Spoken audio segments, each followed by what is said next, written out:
All right, so with our voting, not to vote is a bad idea. So we have bad choices.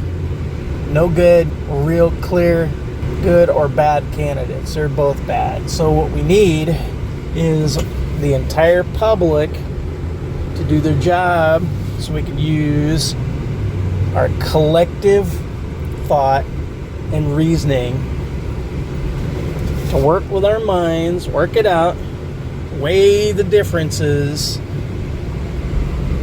to come up with a decision.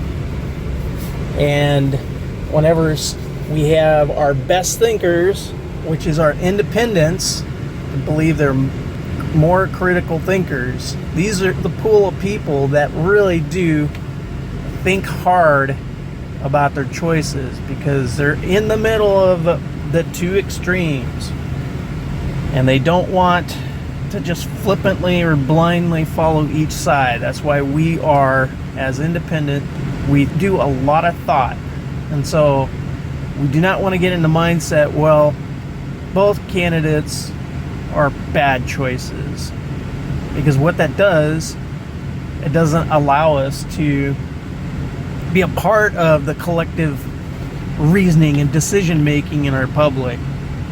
And when we do that, we're handing off our power and choice to those that are already having opposing extremist views.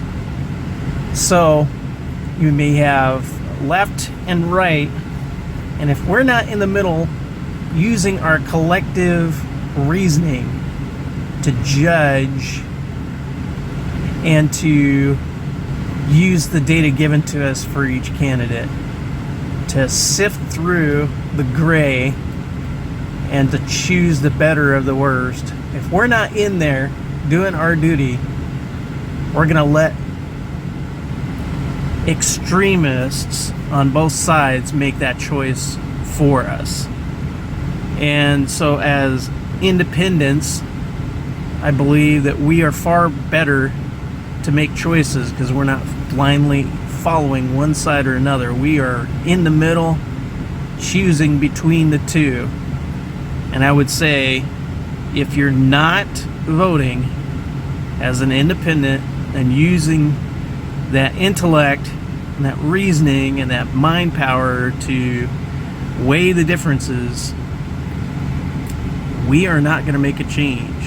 And then once you do not decide to vote, you're giving up your power for choice. We are not voting for things like, hey, what color are we wearing today, or what are we going to eat today? Those choices, it only affects us individually. But now we're in the middle of choosing our leaders who want to have governing powers over us. I suggest we do not advocate our power of choice in voting and using our reasoning to figure this out. So we have to be voting. We have to put some thought into it. Do not allow others to make that choice for us. Choosing leaders that have governing over us, and if we do not do that, we don't have a voice.